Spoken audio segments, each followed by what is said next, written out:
Hey guys, I Anshuman welcome you all in my Commerce Gateway classes and in my last video of second chapter of accounts, that is basic accounting terms. In today's lesson, we are going to deal with very small terminologies of accounting, and after that we will be winding our chapter. So without wasting time, let's get started. सो और first term is stores. ठीक है, stores होता क्या है, इसको definition के साथ हम लोग पढ़ते और समझते हैं। ठीक है, the term stores is use for the materials held for use. ठीक है, ऐसा मटेरियल जो आपने यूज के लिए रखा है बिजनेस में, उसे हम स्टोर्स कहते हैं। ठीक है, मैं रिपीट कर रहा हूं, ऐसा मटेरियल जो आपने यूज के लिए रखा है बिजनेस में, उसे हम स्टोर्स कहते हैं। ठीक है, यूज का यहाँ मतलब होता है कंजम्पशन, मतलब हमने कंजम्पशन के लिए हमने रखा है, उसे हम कंज्यूम कर लेंगे। ठीक है, and not for the purpose of resale in the business, हम उसे बेचते नहीं है या हमने उसे बेचने के लिए नहीं खरीदा है। ठीक है, जो ऑब्जेक्टिव होता है at the time of purchase क्या है कि इससे हम उसे यूज करना है। ठीक है, कंज्यूम करना है। ठीक है, तो उसी को हम लोग स्टोर्स कहते हैं। ठीक है, तो the term stores is use for the material held for use consumption and not for the purpose of resale in the business. ठीक है, तो ये था मेरा स्टोर का मतलब। ठीक है, अब एग्जांपल देख लीजिए, स्पेयर पार्ट्स ऑफ मशीनरी। ठीक है, जैसे कि ये आपको दिख रहा होगा, स्पेयर पार्ट्स है मशीन बनाने के लिए। ठीक है, तो इसे हम लोग क्या करते हैं, इसे हम लोग बेचते नहीं, इसे हम लोग मशीनरी के लिए यूज करते हैं। ठीक है, मशीनरी का कोई पार्ट बनाना है तो उसके लिए ये स्पेयर पार्ट सारे काम आते हैं। नेक्स्ट कौन आता है, टूल्स। ठीक है, ये सब क्या हम लोग बेचते हैं, नहीं, ये सब किसी प्रोडक्ट या प्रोडक्ट को बनाने के लिए रॉ मटेरियल की तरह एज अ यूज होता है। ठीक है, पैकिंग मटेरियल मतलब कोई प्रोडक्ट को पैक वैक करना है तो उसके लिए हम पैकिंग मटेरियल यूज करते हैं। ठीक है, लुब्रिकेंट्स जैसे ग्रीजिंग ऑयल्स, ये सब कार वार में बेसिकली यूज होता है, तो उसी लिए हम लोग ये स्टोर्स के अंदर ये सारे आइटम्स एग्जांपल्स आते हैं। ठीक है, होप्स आपको क्लियर हुआ होगा। ठीक है, तो बढ़ते हैं अपने नेक्स्ट स्लाइड पर। नेक्स्ट स्लाइड जो है मेरा रेवेन्यू। ठीक है, in accounts revenue means income of regular nature from any source. ठीक है, जैसे रेवेन्यू फ्रॉम बिजनेस की बात करते हैं तो बिजनेस की इनकम अलग होती है और नॉन बिजनेस की इनकम अलग होती है।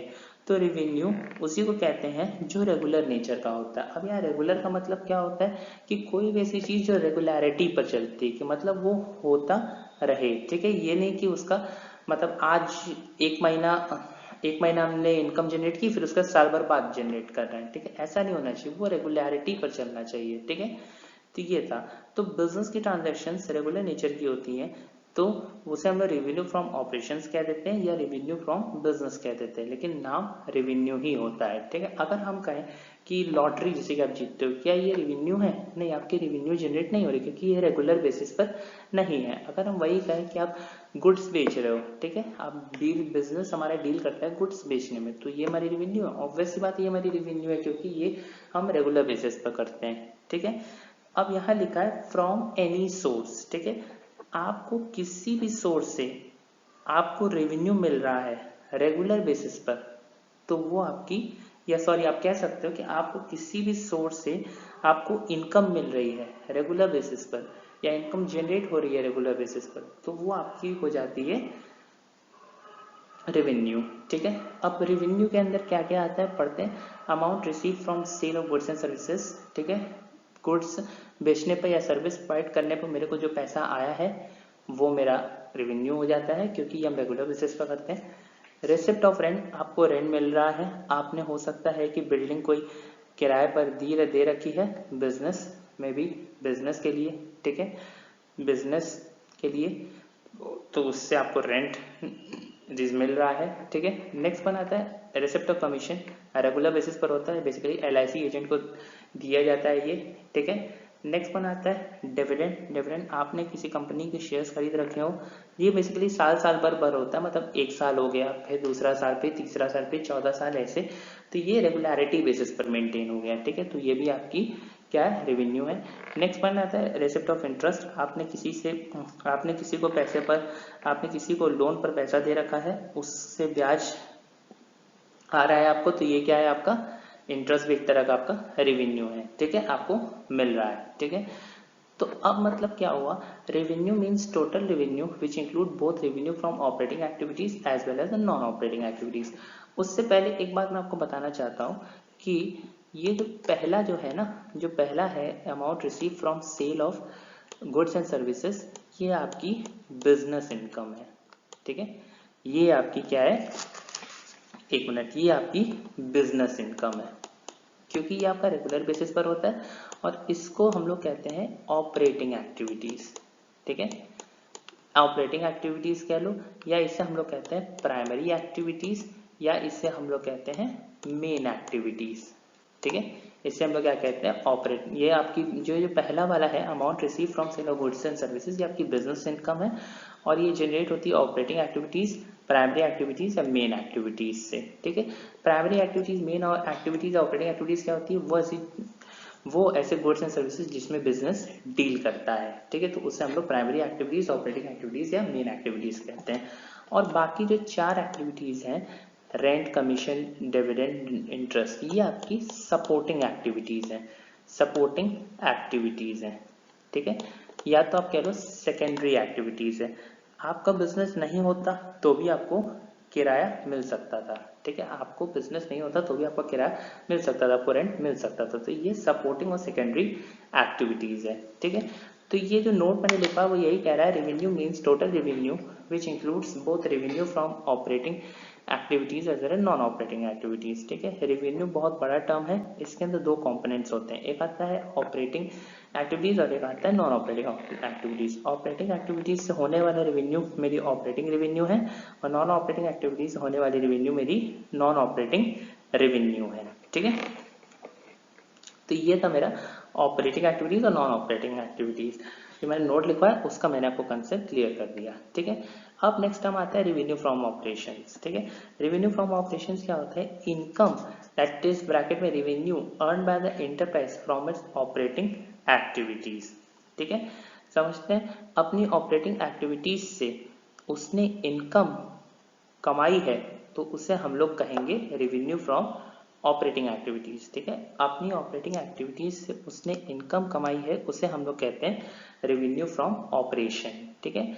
मतलब ऑपरेटिंग एक्टिविटीज से मतलब जिसमें बिजनेस अब डील करता है, ठीक है, वो आ जाता है आपका ऑपरेटिंग एक्टिविटीज। अब मैंने ऑलरेडी लिख दिया है जैसे कि main primary activities in which business deals is called operating activities. Of business deal किस में करता है, बेसिकली गुड्स एंड सर्विसेज में ही डील करता है, तो ये हो जाता है आपका ऑपरेटिंग एक्टिविटीज। तो ये था मेरा रेवेन्यू का कॉन्सेप्ट, होप्स ऑफ क्लियर हुआ होगा।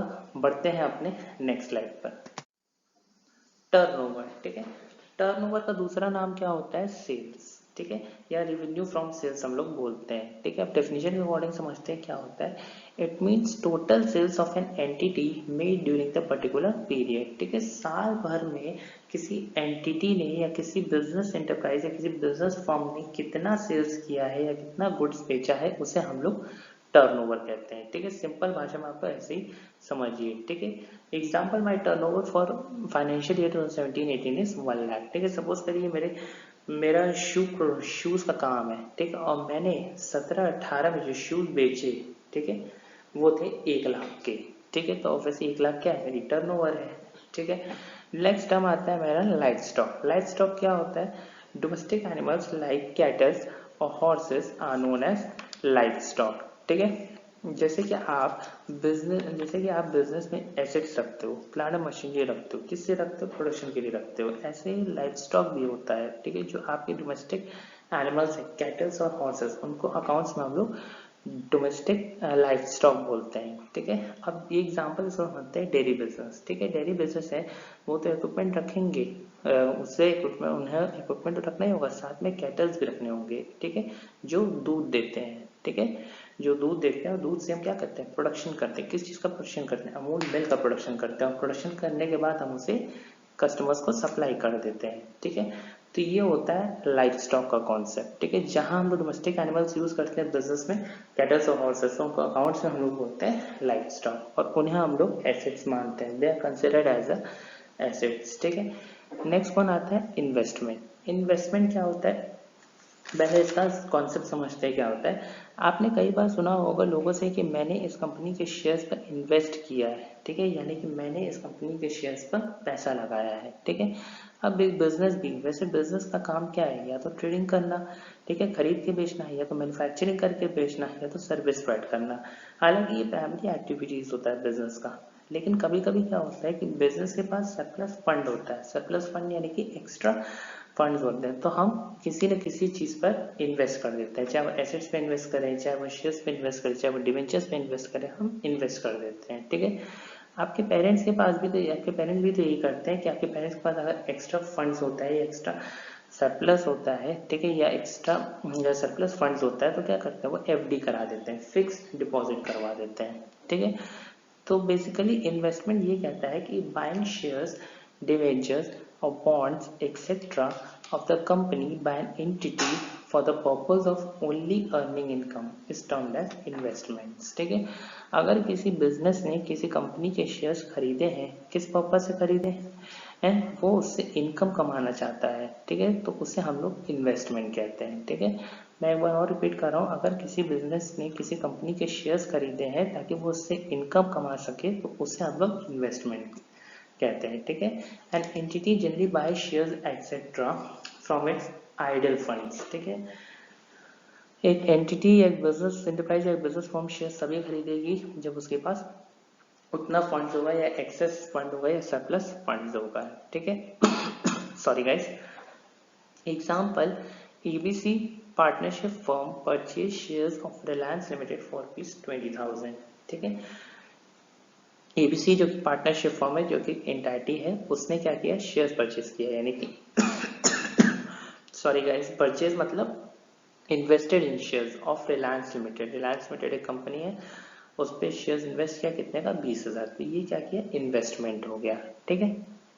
तो ये था मेरा आज का कॉन्सेप्ट, ठीक है। और इसी के साथ we had completed the second chapter of accounts. Hope it is clear to all of you, ठीक है। मैंने सारी टर्मिनोलॉजीज आपको दे दी। अगर आपको अभी भी लगता है कुछ और मेरे को गाइड कराना चाहिए, तो आप मेरे कमेंट बॉक्स में कमेंट कर सकते हैं, ठीक है।